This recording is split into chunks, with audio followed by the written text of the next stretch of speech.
So today you're reading from Marigold and the Marquess. Do you want to set up the book or the scene at all?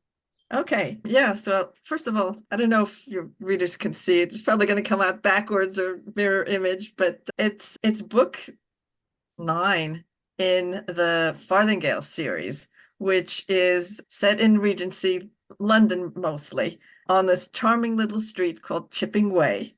And there's like a little running joke throughout it. It's that the bachelors who walk down Chipping Way, they're toast. They're not going to be bachelors anymore because they encounter these little Farthingale heroines who are just making their debuts. And usually their meetings are nothing ever goes smoothly. Their meetings are usually there's something dramatic happens, and the poor hero just doesn't know what hit him, what hits him.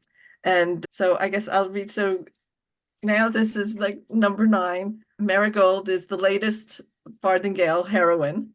They're very cute, they're sweet. I write innocent females, but the males are pretty alpha. And so I guess we'll start. This is in Chipping Way and in April 1825. So Awesome. Leonides Poole, Marquess of Muir, had been warned about moving on to Chipping Way, one of the loveliest streets in Mayfair, for it had become known as a parson's trap for the unwary bachelor. He had dismissed the notion as preposterous until this very moment when a breathless and utterly stunning young lady ran into the garden of his townhouse at number 2 Chipping Way on what was a crisp and pleasant spring day. He watched from his study window as the little whirlwind in blue muslin lunged and leaped amid his shrubbery, attempting to catch the swiftly moving. What was that? A skull she was chasing? Sterling, who is that odd young lady? His usually staid butler peered out the window and immediately chuckled. That would be Miss Marigold Farthingale, my lord. I believe her father is cousin to your neighbor at number 3, Mr. John Farthingale. He and his wife are sponsoring her come out. Well, she is certainly out there, isn't she? What in heaven's name is she doing? A twinkle sprang into the stoic butler's eyes. I have no idea. Shall I assist her? No, I'll go to her. Leo buttoned his waistcoat in order to make himself moderately presentable, and then walked out of his study. He had purchased the townhouse only a month ago, and the house was still sparsely furnished, although the rooms he had attended to were handsomely decorated, but not overly elegant, since he had no wish to live in a museum. A man ought to be comfortable in his own home. Was he not desperate for that elusive comfort? There were no dark curtains shutting off light to his rooms, and no windowless rooms to remind him of a prison cell. He strode through his parlor and out the matching glass doors leading onto his terrace, scanning the professionally landscaped garden in search of Miss Farthingale. A moment's disappointment washed over him when he did not see her, nor did he catch sight of her when he stepped out onto the grass and began to peer through the flower beds. Had she run back home? Suddenly the skull tore past him. Chasing after it was the angel in blue, who was so intent on her mission she did not watch where she was going and ran straight into him. Oof! Goodness, where did you come from? I did not see you there. How could she miss him? He was built like a block of stone.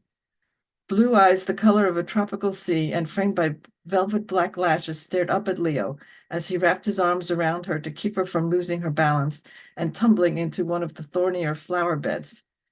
What are you? I shall explain later, she said, pushing out of his grasp and now attempting to dive into a nearby patch of rhododendron.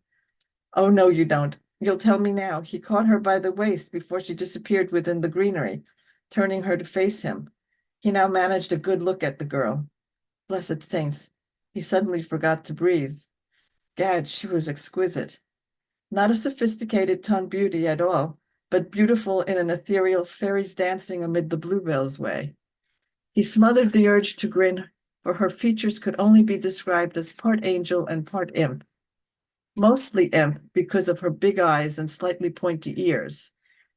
Who are you, and why is your skull running circles around my garden?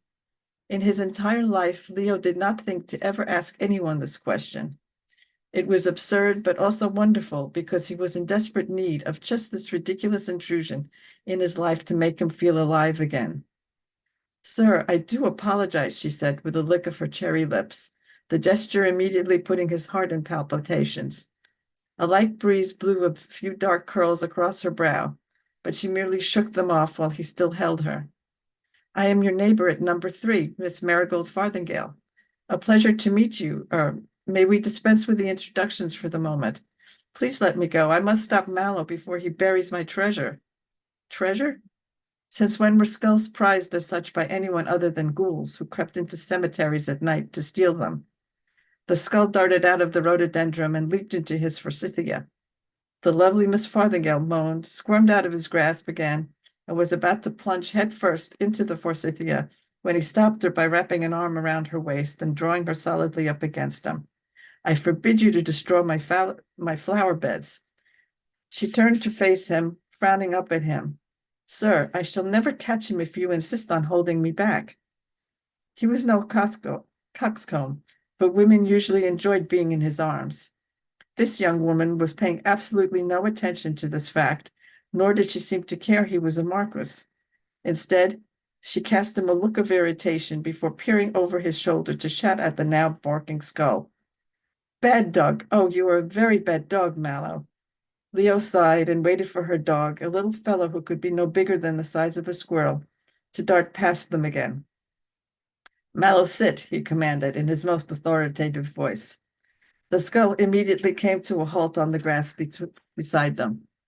Well done, Marigold said, now casting him the softest smile, before kneeling beside this thing that appeared to be a head, but not of any creature Leo recognized. She popped it off Mallow and then sank down on the lawn and tucked her legs beneath her shapely bottom. She took both her dog and that bizarre oddity onto her lap.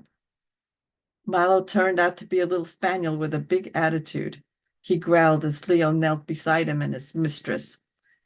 Leo shot him a look of caution to establish that he was the dominant male in this relation. Fortunately, the dog quickly acquiesced.